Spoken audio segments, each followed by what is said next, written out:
Hi everybody, welcome back to my channel. I'm Natalie, and this is Paris by Design ASMR. So, I'm doing this video right after work today, and so it's still afternoon. Typically I try to do my videos at nighttime to help reduce the level of noise from outside, but nobody's home today, which doesn't happen very often. Well, it'll probably start happening more now that my daughter has started working outside of the house. But, so anyways, I thought I'd go ahead and take the opportunity while nobody's home to make a video. So hopefully we don't have too many interruptions. I thought today I would just do a little whisper ramble. I'll probably read another article or two out of the Psychology Today that I was reading the other day. I haven't read any of the other articles because it's been sitting under my work stuff. But yeah, so today is the Monday after Thanksgiving. I hope everybody had a pleasant holiday. Whether or not that was alone or with family, I hope that you were safe and you had a good time, I guess. My Thanksgiving was pretty good. We just went to my parents' house and had dinner and played a game, which was pretty cool, but then my mom wasn't feeling very good. So we went home and continued our Thanksgiving tradition of watching National Lampoon's Christmas Vacation. We watch it Thanksgiving night every year. It started when I was a kid. There's a long time where there wasn't any movie from when I was probably a teenager until my daughter was old enough to appreciate the movie. But I started to back up when I met my husband, and it's been great. My daughter doesn't really appreciate it.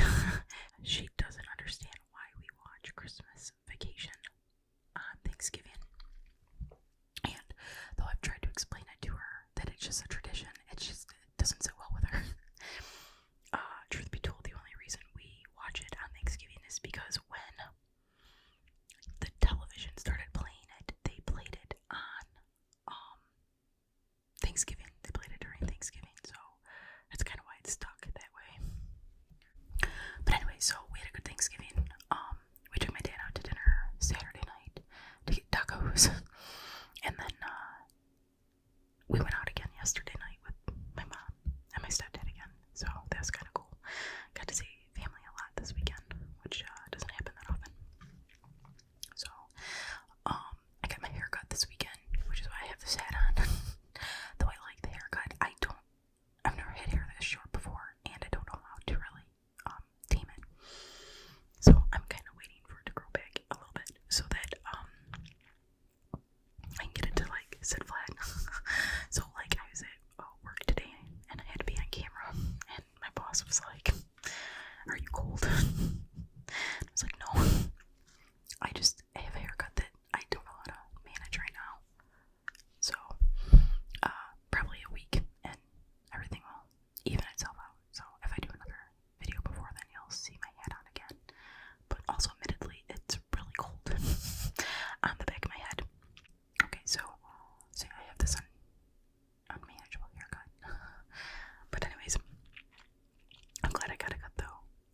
It's getting pretty long, especially the front, and I don't like when it like lays like right before I got it cut. It finally got to a length that I really liked, but I got it all cut again, so I can teach it all over again. But what else? This weekend I put in a couple applications for a puppy.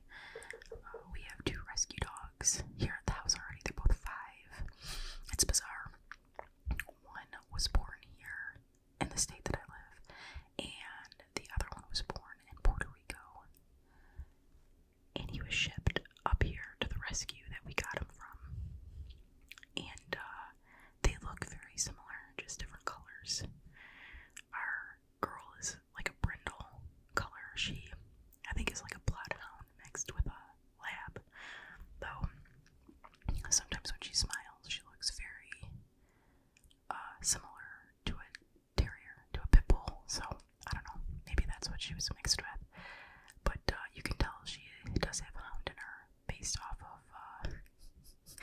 the sound she makes when she sees a small animal. When she sees a small animal in her backyard. I've never heard a dog make a sound like that. And now it just kind of gives me PTSD when I hear it. Because I know I'm just going to have to go around chasing her. Because something's going to die otherwise. Last summer, my two dogs got into a fight with, I guess it was like a muskrat, and it was pretty large, and I had to go out there with a rake and try to get it off of this poor thing. I ended up it was a plastic rake, so I mean it wasn't like a metal rake or anything, but I spent most of the time pushing my own dogs off of this poor thing with the rake, so I felt bad for them. They're probably like, Mom, I'm trying to protect you, but here I'm trying to protect this animal. I didn't want them to rip it apart in our yard. I didn't want him to rip it apart anyways because it's an animal and he's just trying to chill out too.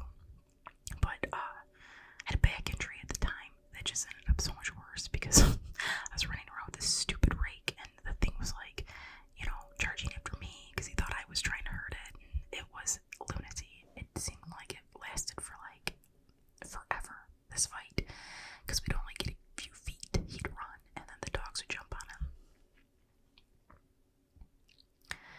And then I would like shoo the dogs away, and he would turn and look at me, and he would and then he would turn and look at the dogs again and run a few more feet, and then the dogs would jump on him, and then I'd have to push the dogs off of him, and then he'd turn around and look at me and go So it was like a video game where it was like the same 5 steps over and over and over again till he finally got close enough to the fence that he could crawl underneath it. It was a nightmare. So now I get really nervous when the dogs go outside because I don't ever want to have to go through that again. It was the first time in my life that I felt truly helpless because there was nobody to help me out of this situation. Like I said, I had a back injury that I was trying to nurse at the time, and I kept like looking around, like praying that a neighbor would like come into the backyard and help me, but I don't know, nobody showed their face. They probably were all watching inside of their houses behind curtains or something. Maybe that's what I would have done. I mean, I don't know what anybody would have done to help me, but anyways, so, and she's a bloodhound mixed with something, and then the boy is, I think, like some kind of shepherd mixed with a lab, and like I said, they're different colors, but they are so similar looking. It's weird, and what's more bizarre is they were born in the same month and the same year, just thousands of miles apart, and they are so symbiotic, I guess, maybe is the word I'm looking for, where they lay in the same positions constantly. I have so many pictures of them. It's quite freaky, actually. It's like they're the same dog, but not, I don't know.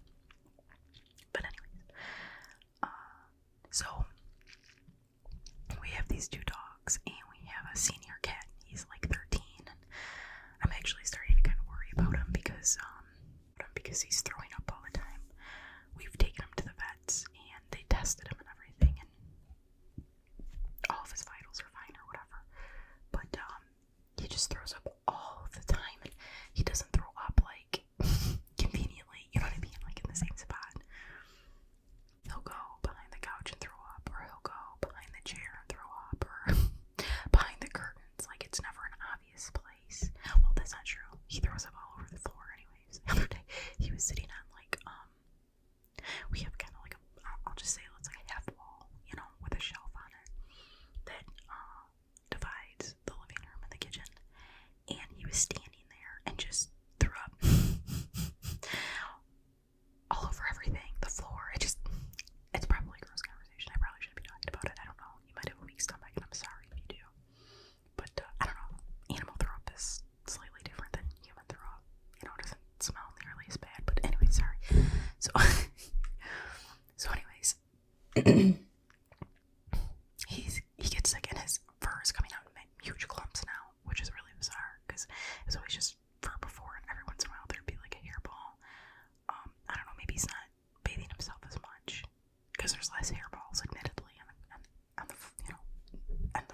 this sport with them. I think it's called karting, and it's like they train them to cart things around. Like they got a little cart behind them, and I think that's quite amazing. I want to do that with ours. But anyways, even though they are giant dogs, they aren't very aggressive. That's not what they're known for. They're not known to be a guard dog. So, the way I saw it described, if somebody came into your house, the dog wouldn't like that they were there, but they wouldn't really do much while the person was stealing your stuff. So, I don't know, I think a general thief would probably be intimidated by the dog, just by its sheer size. So yes, they are guard dogs, but, they are just supposed to be really sweet, and, we've always wanted a really large dog. So we're really excited. The only downfall about them really is they don't live very long, which like already makes me sad to think about. They live about 6 to 8 years typically, and I guess cancer is a really big issue in that breed, and that's how a lot of them die, is from different cancers. So that's sad, but from what I've read, they're worth getting even with the short lifespan, because they're just so amazing to have. So we're really excited about it. I found a couple breeders that I've reached out to and submitted applications to. They can take up to a year to get one of these dogs from a reputable breeder. So unfortunately I won't be bringing a puppy home next month or anything like that. One of the breeders I talked to, she said that they're hoping around Christmas to be able to announce that their dog is pregnant. So I don't know though. They have like 5 or 6 puppies sometimes, and I don't know how many people are on her list. So even if she accepts my application, that doesn't mean that I'd be a part of this letter that's coming up. So it could be quite a while, but we're really excited. I've been doing tons of research on them, which is something that I like to do, research and learning about new things. So I have big plans for the puppy. Unlike our our sweet little rescues, who are rather unruly. We didn't do the best job, I guess, of training them. I mean, they know to like quiet down and sit and stuff like that. They're kind of stubborn, but they're really spoiled, unfortunately, by my husband. I'm the person that likes to enforce the rules and make sure that everything's rather calm, I suppose, and he doesn't mind so much the chaos that comes with animals who are not well trained. So we kind of butt heads sometimes with that, but everything always works out in the end, you know. So anyways, so that's what's been going on with me. This is a little close to home for me. Of course, I'm not a youth. I'm not a kid. This is for, it says treatment youth, but it says the anxiety boom. Why are so many young people being diagnosed with anxiety disorders? Well, I have lots of theories, but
acute rate of mental disorders rising, is life more stressful now for young people than in the past?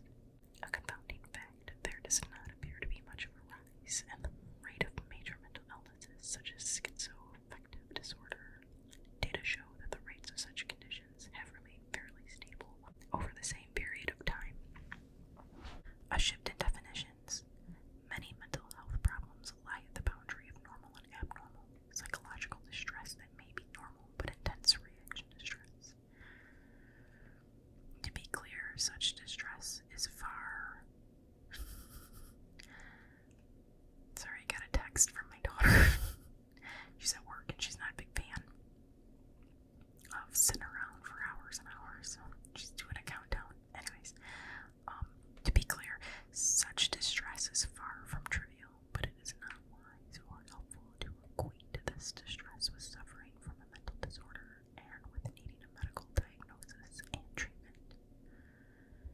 The criterion for diagnosis, according to DSM-5, is clinically significant distress or impairment in social, occupational, or academic, or other important areas of functioning. The publication of the DSM-5 in 2013 met with considerable criticism, most notably from Alan Francis, chair of the APA task force overseeing the previous edition. He expressed concern about diagnostic inflation resulting from a loosening of diagnostic criteria. Francis criticized the psychiatric diagnostic system for having, over time, opened the door to loose diagnosis by defining conditions that were no more than slightly more severe versions of such everyday problems as mild depression, generalized anxiety, social anxiety, simple phobias, sexual dysfunctions, and sleep disorders. He pointed to greatly increased rates of diagnosis of ADHD, bipolar disorder, and autism spectrum disorder as examples. A spectrum shift. Many psychiatric disorders might be better conceptualized as representing the tail ends of a bell curve for a given human trait, with most of the general population in the mentally healthy average range, the central bulge of the curve. Some people are prone to experience anxiety more intensely, more frequently, and for longer durations than others, causing those with individuals greater distress and impairment in their functioning. These people are at the right-hand side of the bell curve for anxiety and might be considered to have a moderate disorder. Those with severe disabling anxiety are at the extreme end of the population spectrum for this trait, the right tail of the bell curve, and can be considered to have severe disorder. On the left-hand side of the anxiety bell curve are people who experience unusually little anxiety. This isn't necessarily a good thing at all. Think of these people as relatively fearless and emotionally underreactive. They may take excessive risks and may be emotionally insensitive. At the extreme of this end of the spectrum, some might even be predisposed to be psychopaths. Extreme traits are what have allowed our species to persist. Diversity of traits is essential for a species to survive and evolve as environments change. A trait that is a weakness in one environment at one time and place might well turn out to be a strength in another environment at another time and place. Could it be that the bell curve has simply shifted right for all the reasons above? Could it be that definitional creep has expanded what is seen as diagnosable? Or could it be that young people suffering from mental health disorders now feel enough confidence to talk about them?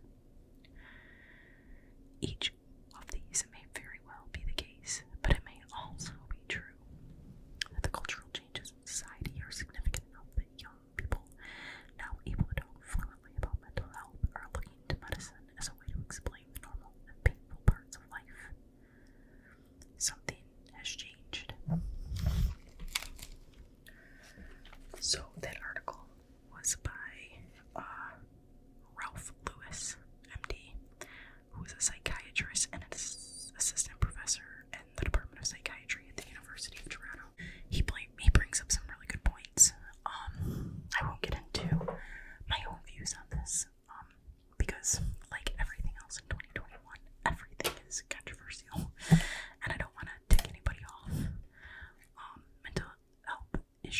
is a really hot button item for a lot of people.